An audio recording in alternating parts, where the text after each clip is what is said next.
सभापति महोदय, सबसे पहले तो मैं आपको धन्यवाद दूंगा कि आज देश का जो बजट जिस पर चर्चा चल रही है उस पर आपने मुझे बोलने का मौका दिया। केंद्रीय बजट पे सभापति महोदय, तीसरी बार आपकी सरकार बनी और बहुत बड़ी उम्मीद देश के जवान, किसान, मजदूर, सर्व समाज को थी, लेकिन बजट से आम जन को निराशा हाथ लगी। मैं राजस्थान की नागौर लोकसभा से दूसरी बार चुनकर आया हूं। आपको 14 और 19 के अंदर राजस्थान से 25 सीट दी सभापति महोदय और बहुत बड़ी उम्मीद राजस्थान को थी, लेकिन राजस्थान सहित तमाम वर्गों को इस बजट से, जो मैं पिछले 2 दिन से चर्चा सुन रहा था और उसके अंदर पक्ष बड़ा चढ़ा के बात कर रहा था, विपक्ष इस बात को कोस रहा था। हमें बिहार, आंध्रा को अगर विशेष पैकेज दिया उससे हमें कोई एतराज़ नहीं है, वो भी हमारे भाई हैं, लेकिन हम सबको जो पिछली 14 के अंदर आपको लाए, 19 के अंदर लाए, अब भी आपके जो साथ हैं उन लोगों का भी विशेष ध्यान रखना चाहिए। सौतेला व्यवहार देश के अन्य राज्यों के साथ नहीं होना चाहिए था। सभापति महोदय, प्रधानमंत्री जी को मैं कहना चाहता था, एक आपके हमारे राजस्थान स्टेट जहाँ के मुख्यमंत्री जी है, उन्होंने ट्वीट किया जब बजट यहाँ पर आया तो मुख्यमंत्री जी ने ट्वीट किया, Patna Purnia express way, Buxar Bhagalpur express way, Bodhgaya Vaishali और दरभंगा में सड़कों का काम तेजी लाई जाएगी। बक्सर में गंगा नदी नया लेन वाला पुल, 26,000 करोड़ की कुल लागत से बिहार का ट्वीट हमारे मुख्यमंत्री जी ने किया, भजन लाल जी ने। और जब आलोचना हुई राजस्थान के अंदर तो उनको अपना ट्वीट वापस लेना पड़ा। उनको ये लगा कि चूक हो गई। वहाँ तो आपकी सरकार थी राजस्थान के अंदर, आपकी सरकार जहाँ है और वहाँ व्यथित होके मुख्यमंत्री को ट्वीट वापस देना पड़े, मेरे हिसाब से ये मामला ठीक नहीं। अब जब भी आप घोषणा करें 8 करोड़ राजस्थान के जो लोग हैं, जिन्होंने भारतीय जनता पार्टी की सरकार दी, हमेशा आपके साथ खड़े रहे, उनके साथ धोखा हुआ, ऐसा इसके अंदर कहते हैं। MSP पे सभापति महोदय, दूसरे कार्यकाल में देश का सबसे बड़ा किसान आंदोलन हुआ, लंबे समय चला, 700 से ज़्यादा किसानों ने शहादत दी और मैं आपकी NDA का हिस्सा था। और किसान आंदोलन के समय अकाली दल और राष्ट्रीय लोकतांत्रिक पार्टी, जिन्होंने NDA को छोड़ा और किसानों के हक के लिए हमने राष्ट्रीय राजमार्ग जाम किया, मैं आपको छोड़ के अलग हुआ। उस समय आपके यहाँ से कई सांसद कहते थे कि अब की बार कैसे जीत के आओगे। अब की बार हम जीत के भी आए हैं और 11 लोगों को साथ लेके भी राजस्थान से आए।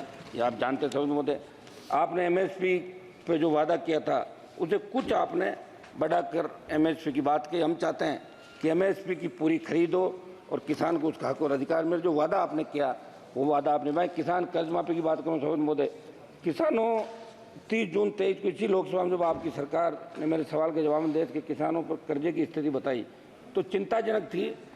केवल मेरे राजस्थान के किसानों पर 1,47,538 करोड़ रुपये कृषि कर्ज बकाया है। कि मैं आपके माध्यम से प्रधानमंत्री जी से अनुरोध करता हूं कि किसानों की आर्थिक स्थिति पटरी पर लाने के लिए राजस्थान सहित देश के सभी किसानों की कर्ज माफी करने का निश्चित रोड मैप बनाया जाए और ट्रैक्टर सहित कृषि उपकरणों को GST के दायरे से बाहर किया जाए। सभापति महोदय, जब आपने 15 लाख करोड़ रुपये धनासेठों का माफ किया, पिछले सरकारें कोई सी भी रही चाहिए, मैं कोई ये नहीं करा कि एक सरकार की बात है, लेकिन किसान कर्ज माफी की चिंता किसी ने नहीं करी।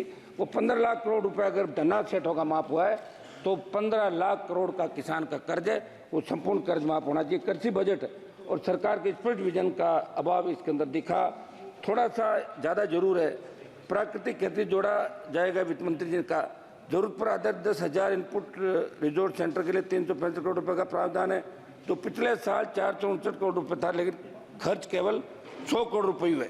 मैं सरकार से पूछना चाहता हूं कि प्राकृतिक खेती को व्यापक स्तर पर कामयाब उत्पादन प्रक्रिया करने का कोई पुख्ता पैमाना आपके पास है क्या? क्या इस विषय को लेकर आपने कभी देश के वैज्ञानिक समुदाय की राय ली क्या? सभापति महोदय, आज भी मैं प्रधानमंत्री जी का भाषण सुन रहा था, अग्निवीर की तारीफ हो रही थी। अग्निवीर के खिलाफ अगर देश के अंदर आंदोलन कहीं हुआ तो राष्ट्रीय लोकतांत्रिक पार्टी ने झंडे के साथ आंदोलन किया। जोधपुर में 2 लाख युवाओं ने बड़ी रैली की और चूंकि राजस्थान, हरियाणा, पंजाब, उत्तर प्रदेश और दिल्ली के किसान के बेटे हमेशा शहादत देते हैं, 20,000 फीट ऊंची पहाड़ियों पे 50 किलो गोला बारूद और 47-56 के साथ उन्होंने कारगिल के अंदर भी लोहा मनवाया। लेकिन अग्निवीर से हर कोई परेशान है। पंजाब के अंदर जब 2 अग्निवीर शहीद हुए और उनकी पार्थिव एम्बुलेंस के अंदर वहाँ आई तो लोग अचंभित हो गए, कौन आया कौन नहीं आया। उनकी न कोई पेंशन की व्यवस्था, न उनकी शहीद का दर्जा देने की बात। सभापति महोदय, मैं चाहूँगा कि प्रधानमंत्री जी एक मिनट सभापति महोदय, प्रधानमंत्री जी बड़ा मंदिर का हरियाणा का चुनाव भी आ गए और राज्यों के चुनाव आपके कई जो कैंडिडेट हारे थे बीजेपी को, उन्होंने कहा था कि अग्निवीर की वजह से हमारे अग्निवीर योजना को बंद किया जाए। सभापति महोदय, मैं मेरे 2-3 महत्वपूर्ण मामले में रख के जल्दी मेरी बात समाप्त करूंगा। अग्निवीर हम कोई आपकी योजना का विरोध इसलिए करें कि देश का जवान इसका विरोध कर रहा है। सेना का सम्मान कैसे हो, किस तरह लोग शहीद होने के लिए जाते थे, रोज हम पढ़ते हैं, लेकिन अब लोग सेना में जाने से कतराने लगे। मेरी मांग है कि अग्निवीर समाप्त करके पूर्व की भांति सेना भर्ती ले लिया। सभापति महोदय, मेरी ये कौशल विकास और बेरोजगारी की जो बात कही, 20 लाख युवाओं को कौशल विकास प्रावधान की बात कही, ये झुंझुना तो आपने पकड़ा दिया, लेकिन इसमें जो केंद्रीय नौकरियों में जो हमारे पद खाली है उनको भरने के लिए आप आदेश करें। स्किल डेवलपमेंट की आपने बात की, तो हरियाणा के बाद राजस्थान की बेरोजगारी दर सबसे अधिक है, इसलिए इससे मेरा सुझाव है कि केवल स्किल देने से हम रोजगार नहीं दे सकते, हमें ये भी देखना होगा क्या समय के साथ कोर्स में बदलाव आया नहीं, क्या जो ट्रेनिंग सेंटर चल रहे हैं क्यों केवल सब्सिडी या सरकारी सहायता लेने तो नहीं चल रहे। सभापति महोदय, मैं एक समाप्त कीजिए, 1-1.5 मिनट में मेरी बात समाप्त करूँ। एनडीए की 1-1.5 मिनट साहब, एनडीए की सरकार 14 मनी तब क्रूड ऑयल का क्या भाव था और आज क्या है। क्रूड ऑयल सस्ता हुआ, बावजूद इसके पेट्रोल डीजल की कीमत आसमान छू रही है। और महोदय, पेट्रोल डीजल की बढ़ती दरों का प्रत्यक्ष असर महंगाई पर पड़ रहा है। आज हालात क्या है महंगाई तरफ, लेकिन आपने बजट में माध्यम निर्धन वर्ग के महिलाओं की तरफ ध्यान नहीं दिया, कमर तोड़ दी। मैं चाहता हूं पेट्रोल डीजल की कीमतें कम हो। मैं राजस्थान पे आ रहा हूं, मेरे राजस्थान राज्य को जिस तरह आपने बिहार और आंध्रा को विशेष पैकेज दिया, महोदय राजस्थान राज्य के अंदर भी विशेष राज्य का दर्जा, जिसमें मापदंड होते हैं, जहाँ चंबल के बीड़ अरावली की लंबी पर्वतमाला, विशाल रेगिस्तान और ट्राइबल बेल्ट है, इन तमाम स्थानों में विपरीत हालातों में राजस्थान के लोग रहते हैं। आज़ादी के दशकों बाद गाँव में डाणियों में शुद्ध पीने का पानी नहीं। आपने पढ़ा होगा कि 20-20 किलोमीटर पैदल मटका सर पे रख के और जिस तरह महिलाएं पानी लाती थी, पानी के संचय, आज भी हम टांकों के अंदर बरसात का पानी इकट्ठा करते हैं। आज़ादी के 75 साल बाद भी आज बड़े विकट हालात राजस्थान के अंदर है। ट्राइबल बेल्ट में कुपोषण से 12 के अंदर 1 मिनट साहब, भूख से मौतें हुई। गांव के अंतिम छोर पर बैठे व्यक्ति को स्वास्थ्य सेवाओं से बुनियादी सुविधाओं का लाभ नहीं मिल पाता है।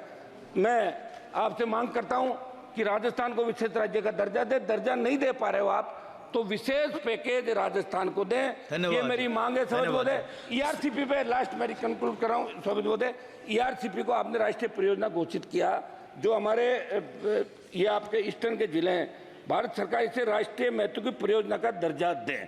आपने दर्जा नहीं दिया। मेरे सचिव नागौर सहित पश्चिम राजस्थान के वो तमाम जिले जिन्होंने अकाल के साये में अपना अतीत गुजरा, आज भी संघर्ष करें, वहाँ के खेतों में सिंचाई के लिए और लोगों को पीने के पानी के लिए ईआरसीपी की तर्ज पे पश्चिम राजस्थान के अंदर WRCP पश्चिम राजस्थान नहरी परियोजना को की आप घोषणा यहाँ से कराएं। ये मैं आपसे मांग करता हूँ। एक मेरा अंतिम आधा मिनट 10 सेकंड में। हाँ 10 सेकंड। मेरा ये साहब, आपने सौभाग्य योजना आप लेकर आए देश के अंदर और प्रत्येक ढाणी को विद्युतीकृत किया, लेकिन सौभाग्य की संशोधित योजना लाई, कुछ रह गया था हमारा बजट खर्च नहीं हुआ। RDSS विद्युतीकरण के लिए सौभाग्य की संशोधित योजना RDSS आई, आज मेरा जो आई, इसमें मेरा सवाल है जिसमें आपने बताया कि नागौर, डीडवाना, कुचामन जिले के लिए 15,615 घरों में विद्युतीकरण के लिए 25.57 करोड़ रुपए दिए। केवल मेरे संसदीय क्षेत्र की बात करूँ तो अभी के प्रावधान के अनुसार 45,000 रुपये तय कर रखे हैं कि भाई 45,000 रुपये तक अगर है तो सरकार देगी। मेरी मांग है कि बहुत ढाणियाँ बस गई, दूर दूर ढाणियाँ, तो 45,000 का ही राइडर हटा के 80,000 रुपये तक आप ये किया जाए, दूरी बढ़ाई जाए, तो और ज्यादा लोगों को लाभ मिलेगा। बहुत बहुत आपको धन्यवाद। बहुत बहुत धन्यवाद।